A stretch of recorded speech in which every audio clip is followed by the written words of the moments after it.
luo lutela Acholi meniang ngo matika time lok mechul chene magi chwalo mechulu dien o kejepe o chili adi gichulo dana di anga gi magi chulo ikara ma winyo lok magi loko kya kemo o mio rokchani Acholi miero forming committee guchere kingang guduke ki report committee ni on gi forming la dit ilari otelo wiye gubedi radio mapat pare ya Acholi guchere kingang gudugo ki report gutiero ki la dit lobo ni ripa Acholi ti ario makwako lok mechulo dien me achiel diang nyo dien pa Acholi gi yaga pimeno kita dong gamento chako chuli jo ma odonge gi chulgyo dano ma pege chulo gi chulgyo duju dok bene list money ma ministry me justice wajo ni dano aliba para bichiel yo dongi committee ni wajo ni gini no ni pe dano aliba para bichiel dano aliba bid magi ngoyo gi odong wako ni weng gi chulgi pian korogo le gi chulgi 21,000 people ento me ario committee ni umogo ni program me restocking beno miro chake ya Acholi pian ka winyo iteso kilao gengo wajo ni miri gidong ti restocking gimogo ni dia bija bodwa ya Acholi ge wajo ni program ario ni pegitego weng pian achiel tie banya ke achiel umiro bet yup magamente kate kwere la dir lobo tika bieno kilagame Honorable Committee enoni Honorable Hillary ene te won kome eto lu members ne angagi kidong lo members pa committee ni enone obero jo ma ka ineneno nieno mala dir lobo obieno kwere ologo kilo tela I awich PTC eno luo categories ma pat uluo lo member me parliament uluo wegi kome LC5 uluo wegi kome pa NRM uluo RDCs uluo lo diro dini uluo lo diro tekwaro uluo lo tela pa bulu uluo lo tela pa mon uluo opinion leaders uluogi wegi komi me adek duju ma ya Acholi geluogi ki councillors me abich duju giluogi kubieno mala dir lobo logo che wajo ni enemy committee gi forming don committee ni ge kwanyo representative pa categories eone duju LC5 representative go beri committee ni oberi won kom me noya wano mere guri patiako gitiyo guri moro to giti guma be kumbeti gamento kate ki program me use meet world bound team approving cabinet team approving dignity parliament wamere use me rumete wek dong lamo aao ki di town uchak dong donyo kwe ikin divisions egini ikin gangdo mukene lok merie muchan PDM program mabe Honorable 2 minutes yes yeah 2 minutes atamo natio da lok a PDM ikin jemo meto watire PDM program mabe adada ento ka neno PDM ni chake ma ochake kwere Gulu City dono billion abungwen ki million mia bich ki piara dek na chawu ya chiel. Tian loke ni dano ma beno no aliba bungwen ki mia bich ki piara dek achiel. Ento will udi pian ki wani ngara chiel idog ora chiel. Ento will udi Gulu City tie will udi ali piara bichiel wi achiel. Kimi achiel pia deke wiye tien loke ni wil uri maromo ali piera bit ki wiye pia uno wano tika wacho ni umiero gamente ungeni population me Gulu City dit formula magitiyu kwere me poko chia ni paparishi but why city kan petiyu wamiero ni umiero gi katiki a special formula ma favoring Gulu City ikin lok makoni gi bilogo categories padano mati Gulu City pote peye pole biachara lu biachara mamekwa chan mamege wadene chuk umege wa boda peko ma pat So eguni tie kin jami mawano kero nyim la dit lobo. Programs ti mabejo. Ento programs mabejo ni wamere dong ge med gi pongwie. Tin wano bero a youth skilling up. Gumabe la dira gwani tekanye. Kae ne lo tiano bulu man magitie en yo ding kama president ogedoni. Kae neno ibero ke tuan yom chwin lo tiano mokene ma ono guru enyo geno completely. Wano bero ka kogoni kala tien no ngi puonyo gi miyo puony metimo welding, nyogi miyo puony me kuoyo charani, nyogi miyo puony me yopo wich. Dok dong gang cha otij ni ning mapeke capital. Tin dong lo tieno magutiego gini imwaka ma okarone tin giluonge weng guno chiene i account pasako gi pa district million piara big gibero ka penyo gini one group munyo one megulu district do no wano account wa record notie dongi chako miyo board gi startup fund magien non gigamo yende wilo charani ni wilo material kingechi none ichere kuoyo idwako uwira kwede kumema. Startup fund o edung peny mamiro la dira gwana ya ugam. Perfect. Muo. Nika onyuru chwak mala mal gi yapi dogola malaj ka ochero kaduong dogola. Okay. Kape onyuru chwak chika wuno miro nigi kony wu machalo kaka kaduong dogola chika ge wajo ni ang'agi chika waya man jomo aki Acholi ayela pe kongu begu nonka beru kuja pien ng'ate mo no ng'eyo ni chwak ke ti pol konye pe ka eneno gin na otime lao gin na ti atime West Nile weng ilemono gitimo ni giwajo ni giti strategic Roma ke yiko yuelo iburo ilobo ni ng'at machung kweri ikar ma emiro kony kibore ene ng'at ma in bene chung kwere ikar ma en miro kony kibore kumanko Acholi wajo ni utwang wile pimeno wano lego wun utua wabinu petian ma achiel wa setting wun record di ba okay wano tika rwech ikin gang ento wa lego wun bene ni ukonywa mero ya rwechi eguni wabinu wawinyu pien tie jemi mapigi tigu ma wan machala Acholi wa mere gamento team. Honorable Mapinduzi weka dugi chake Kenya. Jemi ma wamero ni gamenu team machala Acholi weka jol kong ludira luwori ni. Ono miere ku ena gi logo ni kade jolgi. Afoy kong de ye oti kumeno ga. Ngiyo yamma wa onteno. Kage o ni chi wil panadol. Inde bera weni panadol. Kai ngole yoni pap ke ngar mo ndoko morio. We will. Okay. So kai rade kila tiel mo tiang maji we pando kai mor program pe kai ka gamo lo ne we will. So tie yeri mo kono yam nyingi tek o chere wila moxilin. Nyindo kire me oni no dong mo kai no amoxi no ruenyo mer silin. Anyway, so iromo doto ne kirio. Kadano neno wel dano ma ochero rally i Zombo, i Pakwach, i Madio Kolo, i Ubongi, i Arua, i Koboko, i Yumbe, ki moyo la uo maja. Wili chanene pat. Dong, kit macharo yopti kwere, diri la dit lobo ubilogo kudiku ya Jumani district. Kawa ki ya Jumani chawa bor noti ya moro. Meno diri ni ndwe piara rio. Kat ubulok ke kakwene ki ya moro diri ni la dit honorable? Awenyu niki pabo. Chawa bor. Chawa boro.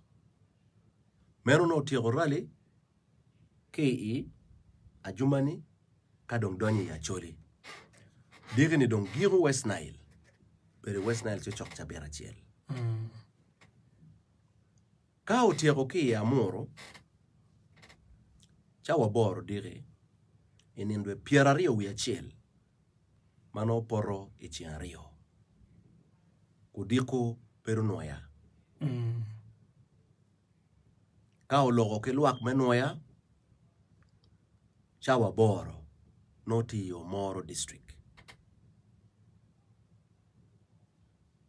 eniano dwe piera rio wi ario maporo chia dek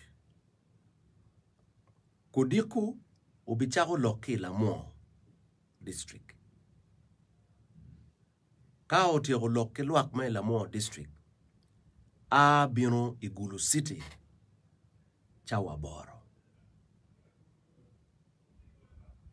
don kid magi yubo ki yob pe cities duju me Uganda gibamo city ki district ma onywaro city ni gilogo ki down ne kabera chiel eno weko ka eneno i Arua ki Arua city gibamo gilogo kwedi ka chiel pe lera ki lera city bene tie kumeno pe Soroti ki Soroti city bene bibero kumeno pe cities duju so pe Gulu city ki Gulu district luak me Gulu district duju gibibino kam machon yam gibini ye ka winyi lokala did lobo ika underground go bino ni ti yo mo magi kerme luak me Gulu city ke luak me Gulu district gibitore ka chiel yo tie madano bibino kwede tie jomo kene mapebi kuro ne gware e ko transport mo ka initi yo nyama kany nyo tie kar ma in romo bero ke gen ai romo bero ke gen manoke kum ngati moni ento tie bene kare ma in romo neno kama dati tie mogo ta me loko chunye kum kit mo no tie kwede ana loko ke umego mogo magel matie lao ke waju ni ka in nene ken jo matika chune wen ikeri ye President Museveni ineno history pa lobo Uganda peko ma lobo Uganda aki ye ke ineno kama kumbe diwano ti ye ikin luchuni egoni ngat maromo gwako wa machalo president mawego dano beru kikuch mawego dano beru kikare mekwa gonya igangi ngate emni kai poro ki joma tika chune duju pol padano wajoni gen gitie ki gene kum President Museveni petien lokeni gwak dong peko mo ke ken dong pelo bo Uganda peko meno kare wa gang in romo beru ke waka mateka dai kum babani pien babani no mire wake kwede ento e cha mukene mugo no jami mugo patieno tieno mugo bene mukene mapigi tego pero mo no ngeduju la wachiel pede rwenyo gen kare wakwo is a process kare in kekeni pero mo beru ki jami duju la wachiel bene pero mo timo jami duju tiyo la wachiel kare wa lobo America kuma don gubero lobo malone kengi machalo estate pe mwaka 100 ki piara bit ki wiye kare mo kale bachere mi piara ki piara bero wa bichere pur gi wajo ni gin pe ya gi don gi o kama gi mero ni tien lokeni loba chiel bero ki aspirations ne donc dano mapol gi wajo ni kai kero lo chung matika chung me bero president iratili nyo kilo President Museveni kilo ne pek bup loyo pa jomo kene ni okay eno ni ewere neno wa parties mokene atamu ka ini winyo lok paladit no bad mao temo bene chung me bero party president ka ini winyo lok paladira kena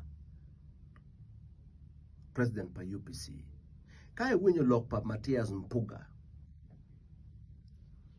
Mpuga obero leader of opposition eno no tie noob uchako kumberi party mamege mageluoni Democratic Alliance. Kae winyo statement mowajo. Uwajo ni kae poro kilo chuni duju. Ene tamo ni President Museveni romo gwako Uganda. Pien na miru wachiba. Miete ni iniko mabieno. Ento tie kaberu mabojo. Kidong tijo mokene mano wagor tie pegera mowar. Lutela Megulu district gitie ki yob menene kama miete gi wot gimi okony dano bin. Botwe Gulu City bene watie karweyo lwak. Guma be yopitie city botwa kanyi. Chi koni gwak jo matiki goro mapeke twero wot. Jo me wot aria mogo mabojo chale kweyo kona loko lumgi kono i oitieno kono nyama gi nyogwake deep ikoro gi kuja enuni wan machalo Lutela Megulu City bene watika miyo konyni pi joma koni no gwak gitike remo nyogoro nyojoma oteki kakenyo bene wamiyo kony ento wan moke dong bene kit mo wayubo kwere ki yub kari beti ladit lobo bibino botwa chako lok in the afternoon. One po miyore dano bin in the afternoon. Dano po bin cha boro. Okay, dano bin cha wadi. Wano miro ni dano bin noko kudiku cha wadega ngwen ento pe kwang kibini ba. Te winyo. Kichet kwene. Tie kaberu mawano yubu gilwoni meeting point. Kama kong dano gore ini marupi no guvumo. Kumanba. Pian wan machao Lutela Megulu City, Lutela pa NRM, umiru lwakwa, wakilgi magitie organize. So don wachwalo ngech, iwuda chel, tie kaberu ma, umera kena, gen kila diro kelo chukari, gobi kwano, kid mao beberu kwede. Alright. Chidon kuni getiro ni, pi wun jo me ki rombe, wood, kachel ki library, ki teko, wengla wachel ko chero gore ikirombe primary school matienge PAG gore okunu ko no guvumo kado mechero kwene iba loka t-shirt kijemi mukene eone donkoni giana rio ni bene getiro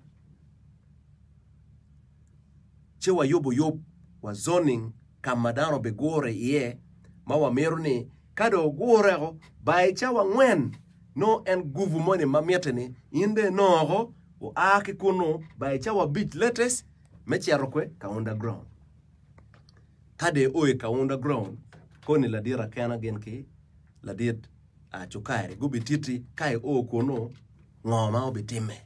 Alright. Luwangi uberario uberu councilor me maake agago man mati radio ropin la diru kidi Alexander genki councilor maake Gulu City giluono gweta Andrew man enomian honorable dongautoni pe joma chung pe mon oberu one kompa mon maake Gulu district pete team mayamo oberu councilor me paicho ki Dr. Oyat Gladys maake Kidgum manu go be representative pamege representative Paludirudini uberu Bishop Loom kachel ki Sheikh Musa Kelil menu gen lo dirudini go yero kengi pian category achel umiero go ye jo magen ge mer no representing gen lo member me parliament go chimo lo wange angwen mego beta olo chan kuma Kate Christopher me pade ukelo Geoffrey me agago kachel ki mega chora Nancy me representative pa parliament RDCs uberuching Osborne ki RDC ma aki ilamo man magiloni William kuma Kej bulu uchi umbere megario chiel man mati councilor me amor cha ti Dr. Kelama kia uba chiel giloni ukelo Peter wegi kumi LC3 uberu won koma aki Yamida ikitgum ki won come patiko man magiloni kuma kech wegi so categories opinion leaders lo dir opinion leaders obero megu jena kwero duong ma ke kidgo obero ladit ladiro monyo gaba ma ke pade ladiro kwera peter ma ke agago ladit professor Gayala Tigo ma aki agago ladit la punyo chora chire meno gi bolonyi ento ano report en po bero kwe pe o meeting meno joma gi bolonyi ngi obero la puny actually Gulu University Secretary magi luoni obol David Otori ke obero ladit achiel ma aki umoro giluoni Owane Dick ki obero ladit achiel ma aki amor giluoni Dr. Paul Onek meno joma ochung pi opinion leaders chi committee ni obero ke category dano piera dek ki wiye utiyo tijki ladit lobo mini gi terms of reference guwar ken gang guchoyo report atero wiye All right. so ikin jami mapigi tego mala ladit lobo bebiano kateto botu ene mok ma eno moko ki directive madomi ki jami mapol permit preempting one bene machao lotela papate NRM mawatie Gulu siete kanyi tie jami mapigi tego mawakero piny